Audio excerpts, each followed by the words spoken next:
चला, आज गोड खायची इतकी इच्छा झाली होती आणि ही रेसिपी जी आहे ते म्हणजे गोड गुलाबजामुन असतात ना, जे शाळेबाहेर भेटत होते ते. जर मी तर खूप खात होते लहानपणी. तुम्ही जर खात असाल लहानपणी, जर तुमची लहानपणीची आठवण असेल ही, तर नक्कीच कमेंट करून सांगा.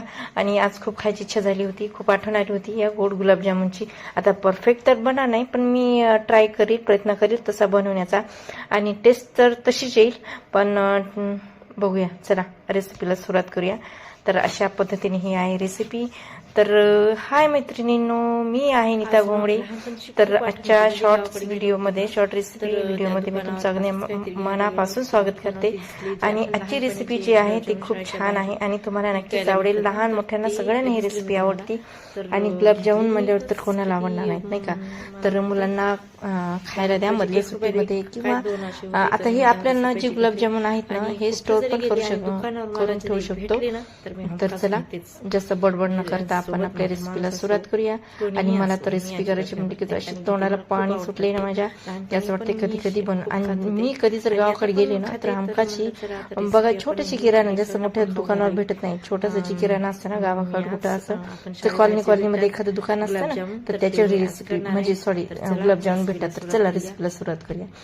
तर त्यासाठी मी 1 वाटी तांदूळ घेतला, जो आपला रेग्युलर यूज मध्ये असतो. तर मी ते काली मुछवाला घेतलाय. आणि उडदाची डाळ घेतली, अर्ध्यापेक्षा कमी वाटी घेतली, कारण पॉलिशची नव्हती माझ्याकडे, आणि आम्ही सहसा पॉलिशची खात नाही, पण माझ्याकडे ही होती. तर याला मी आता तसंच टाकणार नाही, याला भिजवत ठेवणार आहे 4 तास, आणि याची साल काढून नंतर याला वाटून घेणार. तर आता हे तांदूळ जे घेतले होते 1 वाटी, हे छान असे 2-3 पाण्याने स्वच्छ धुवून घ्यायचे आहे आणि पाण्यामध्ये पातेल्यामध्ये टाकून ठेवायचे. आता ही जी डाळ आहे हिला पण मी धुवून एका पातेल्यामध्ये ठेवून देणार आहे, आणि सारख्याची 1-1.5 घंट्याना किंवा अर्ध्या घंट्याची वरची साल काढून घेणार आहे. तर चला, आपण याला रेस्ट करायला मुरायला 4 तास ठेवून देऊया. तर हे बघा, मी याची जेवढी निघल तेवढी साल वरची काढली. आता थोड्याफार याला काय होत नाही. तर चला, आता मिक्सर जारमध्ये आपल्याला काय करायचं, हे तांदूळ आणि उडदाची डाळ एकदम फाईन पेस्ट करून घ्यायची, जी अशी क्रीमी असते ना तशी पेस्ट करून घ्यायची. बिना पाणी नाही टाकायचं बरं त्याच्यामध्ये. पाणी जर टाकलं ना तर खूप पातळ असं आपलं बॅटर होईल. तर हे बघा, इथं आता मी मिक्सरला काढून घेते. हे बघा, किती छान असं मस्त बिना पाणी न टाकता मी हे आपलं डाळ तांदूळ वाटून घेतलेली आहे.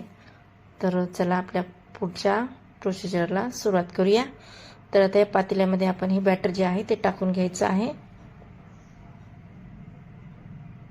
तर आता आपण दुसरी पाक करूया अगोदर. तर पाक करण्याच्या अगोदर काय करायचं सांगते मी तुम्हाला, पाक कसा करायचा.